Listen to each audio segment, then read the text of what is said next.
Nako po, eto na mga kababayan. Ano nga ba itong ating nakakalap na naman na isang balita? Alam nyo ba mga kababayan, kung naalala ninyo yung mga sabungero na nilibing doon sa Taalik, yung mga sabungero na nilibing doon sa Taalik, naalala ninyo mga kababayan? 'Di ba maraming nawawalang sabungero? Alam nyo bang nasangkot si Gretchen Barreto dito? At galit na galit si Gretchen Barreto kay Bato. Ito mga kababayan. Ito, ipapaano ko lang sa inyo Ito ay sa Bilyonaryo News. Sangkot umano ang isang female celebrity sa kaso ng missing sabungeros. Sino kaya siya? Nagbabalik si Joash Malimban. Usap-usapan ngayon sa social media kung sino ang umano'y alpha female celebrity na sangkot sa pagmamastermind ng missing sabungeros. Matapos ang pinakahuling revelasyon ni alias Totoy, ang whistleblower na isa sa 6 na security guard ng Manila Arena na nakasuhan noong 2023. Matatanda ang kinumpirma ni Justice Secretary Boying Remulla kahapon na isang makapangyarihang tao ang nasa ulo ng operasyon. Basta yung sinasabi ng mastermind, narinig ko yung kanyang in his own words, kaya natin yan kahit kahit Supreme Court to, kaya niya. Sinasabi niya. Kaya kakausapin natin ng Chief Justice to police. Kaya ang ilang netizens, tila ibinabalik ang koneksyon ng mga kaso kay Bilyonaryo Atong Ang. Matatanda ang unang nadawit ang pangalan ni Ang sa kaso noong 2022. Inimbitahan si Ang sa Senate inquiry ng missing sabungeros matapos madiskubre ng mga otoridad na 6 sa 8 major cases ng nawawalang sabungero nangyari sa mga arena na nasa ilalim ng Lucky 8 Star Quest, isang kumpanyang pagmamay-ari ni Ang. Mariing itinanggi ni Ang mga akusasyon at sinabing may conspiracy na nagaganap laban sa kanya. Kasabay ng pinakahuling revelasyon ni alias Totoy, muling lumutang ang 2022 video ni Gretchen Barreto. Binabatikos niya rito si Senator Bato de la Rosa matapos ang patuloy na pagka-question kay Ang noong isinasagawa ang isang Senate inquiry. Ang mahal ng relo ni Bato, saan kaya nanggaling yan? My God, Senator has that much. Oh my gosh. How did Bato ever become a senator? Sige mo yung line of questioning niya. Kailangan talaga lawyer ang mga nakaupo. Wala mang naging public confirmation, Narinig nyo mga kababayan, dahil doon sa mga katanungan ni Bato de la Rosa kay Atong Ang, nag-react itong si Gretchen Barreto. Ngayon, mga kababayan, ang unang react ni Gretchen Barreto, paano daw nagkaroon ng relo si Bato na Richard Mills na worth $500,000 or 25 million ang halaga ng relo. So yun ang unang reaksyon ni Gretchen Barreto. Paano daw nagkaroon si Bato ng 25 million worth of watch?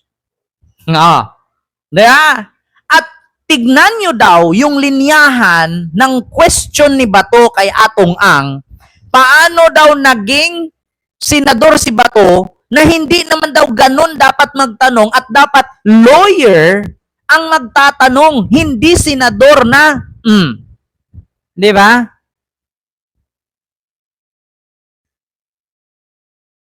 Baka bigay ni Atong Ang yun para sulsul. Di ba? Yun ang reaksyon ni Gretchen Barreto, mga kababayan. Nako, mga kababayan, nako. Baka ibubulgar ni Gretchen dito. Relo pa lang yun, 500,000 daw ang worth ng relo. Oo, ito yun mga kababayan. Ito pa, sa TikTok ito.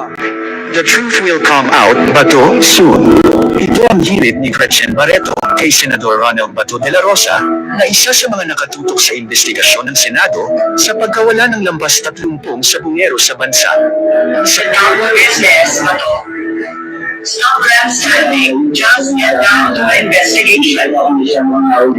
Ang umano'y mamahaling relo sinusuot ni Senador Ronaldo Bato de la Rosa sa Ang mahal ng relo ni Bato, saan kaya nanggaling yan? My God. A senator has that much. Diba? Narinig nyo mga kababayan? Ang mahal daw ng relo ni Bato. Senator has that watch. Wait lang Narinig nyo mga kababayan? Paano daw nagkaroon ng ganong relo si Bato na Richard Mills? 500,000 daw yun. Sabi ni Gretchen. Bakit alam ni Gretchen ang relo? Baka siya bumili in behalf kay Ang para ibigay kay Bato. Hindi ko alam, mga kababayan, bakit daw ganon? Ito pa yung isa, mga kababayan. Ito ha. Tinanggi ni Senator Ronald Bato de la Rosa ang paratang ng artistang si Gretchen Barreto na grandstanding lang ang kanyang ginagawang pag-imbestiga sa mga nawawalang sabungero. Itinanggi rin ng senador ang paratang ni Barreto na nagsusugal o naglalaro siya ng sabong. Si Margot Gonzales magbabalita. Nako, Bato. Para kay Senator Bato de Rosa, character assassination ang ginagawa. Nako, Bato. Sabi ni Gretchen, naglalaro ka rin daw ng sabong. Nako, mga kababayan. Bato, bakit alam ni Gretchen yung relo na worth 25 million na suot mong Richard Mille?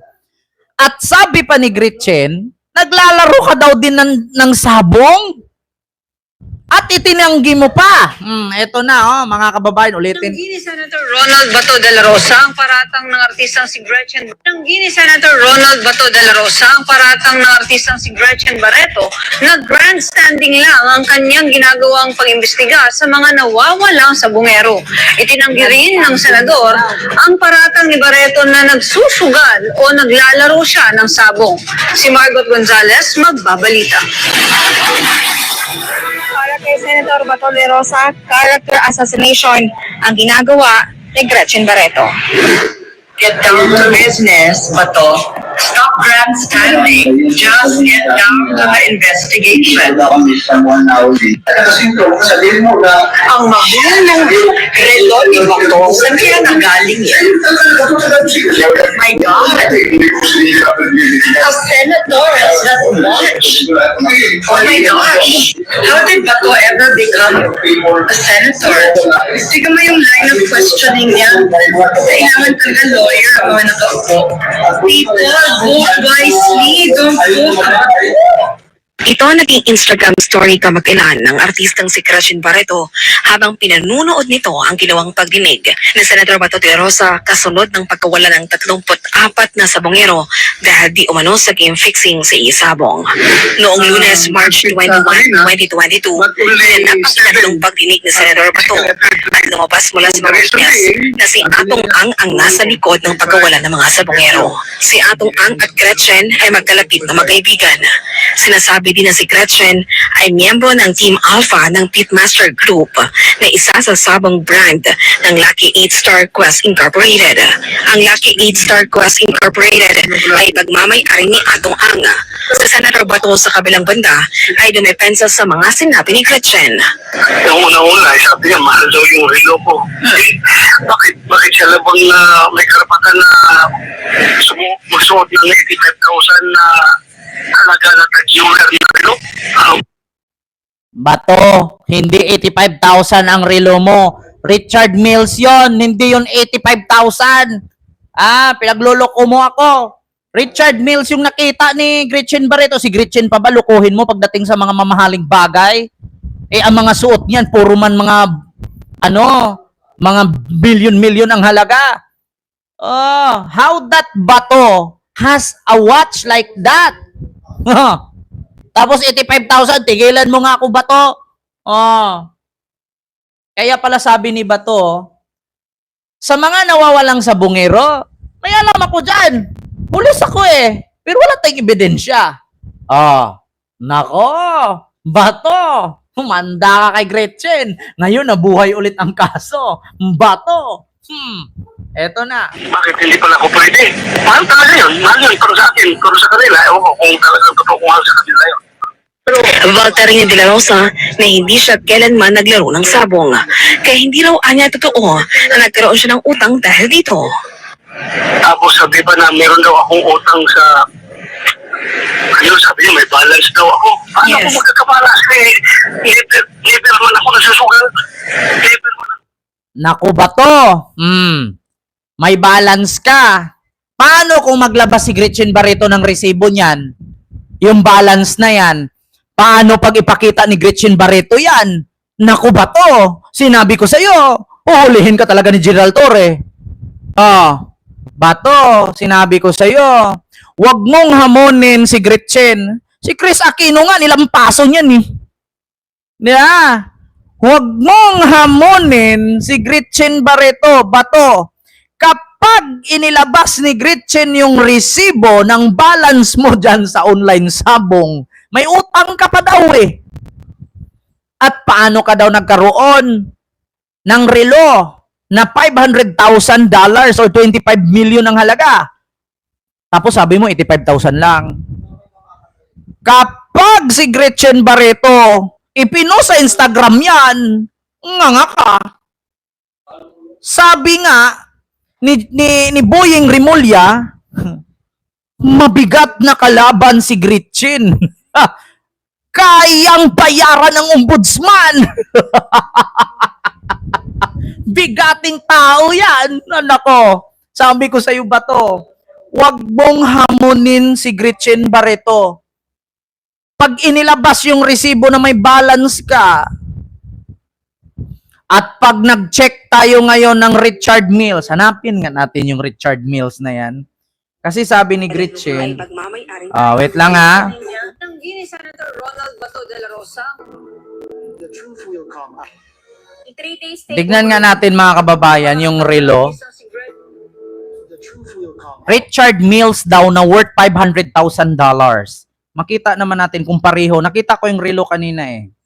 Ito. Ano yun eh? Sige, Richard Mills. Richard, baliktad. Ayan. Richard Mills watch. 25 million. Kung anong hitsura. Pag nagtugma ang relo mo dito sa watch na to, nako po, patay ka. Ang Richard Mills pa naman ng relo, kadalasan suot yan ni Sam Bersosa. Tignan natin yung Richard Mills na relo na yan. Bato. Suot din yan ni Richard Mill lang, walang S ha. Ni Sylvester Stallone. Idol mo pa naman si Sylvester Stallone. Nako, eto nga. Richard Mill, 25 million. Watch, Bato de la Rosa. Naku, lalabas pa naman yan, mga kababayan. Ayan o! Naku, Bato! Bato! Bato! Nakita yung relo mo. Bato! Richard Mill yan. Magkano ang halaga? 85,000 ba yan, Bato? Tanong ko lang, Bato. Tanong ko lang. Magkano po ba ang halaga niyan? 85,000 lang po ba yan? Matanong ko lang.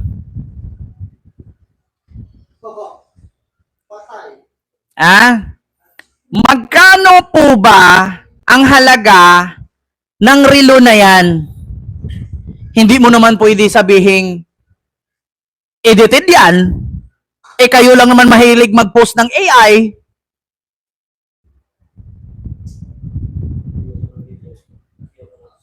Nako. Ma'am Chai Chair at sa Sirisa Force, hello po. Nako, mga kababayan. Asaan na yun? Allah, Diyos ko. Ayan pa, Naku, mga kababayan. Hindi nyo maitanggi yan. Oo. Yung mga relo ditong lumalabas, mga kababayan. Ay, naku talaga. Eto basahin ko lang. Mukhang 25 million, pero 75K lang, sabi ni Bato. Pag i-research ng tao yan, Bato, 75K lang, sabi dito 75K. Nung 7K lang daw. 85K nga daw eh. Ito. Mukhang 25 million pero 7K lang. Bato sees hint in wearing a Richard Mille watch in viral photos. So ito.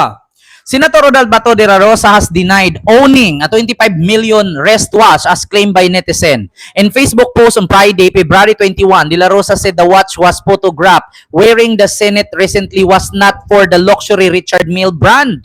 Ang suot kong murang relo, Invicta, pilit gawing Richard Mille. Na $139 lang daw or 7,124 pesos. Bato really out there wearing a Richard Mille watch worth 500,000 US dollars, Nick daw tweeted along with the now viral photo of De La Rosa. Sabay ka na nga mga kababayan Si Gretchen Barreto pa ba maduduling sa pagtingin sa relo mo? Ang linaw-linaw nung TV. RM001, Richard Mille, 10 million po yan. Richard Mille watch Bato. Bato watch. Baka fake lang, Kent. Si Bato magsuot ng peke. Baka sisitahin siya ngayon ni doon, ni asawa ni Heart Evangelista. Ni Chis Escudero. Nako. Hala, mga kababayan, nakakaloka. Nako, mga kababayan. Eto, Bato de la Rosa, nagsuot daw ng 25 million watch. Sabi ni Gretchen Barreto. Hala ka, Ginoo ko tabang. Unsao na lang ni Bato, oy. Sa Politico News ito nanggaling mga kababayan. Politico News, si Bato, nagsuot ng Richard Mille, yayamanin. Pag i-search ko nga dito, Richard Mille watch. Nako. Richard Mille watch. La la la la la. Ito mga suot ni Heart Evangelista Nako, si Chis Escudero pa ba? At saka Bato, hindi mo maitanggi yan. Maraming mga staff na kapanood dyan. Maraming mga tao katabi mo, makikita yung relo mo. Tapos itatanggi mo pa yan. Ayun suot ni Heart, white version, yung sa'yo black. Ito yung sa kanya Ayan black version. Ito pa silver. Hala! Nako, Bato, bahala ka. So yun lang mga kababayan, yung ating live ngayon, hindi ko na masyadong habaan. Yari ka ba to? Hindi mo pwedeng takutin si Greta. Talakera yun. No? Si Chris Aquino nga, nilampaso dyan Diba? Philip Alcordo, may glove shout out po sir.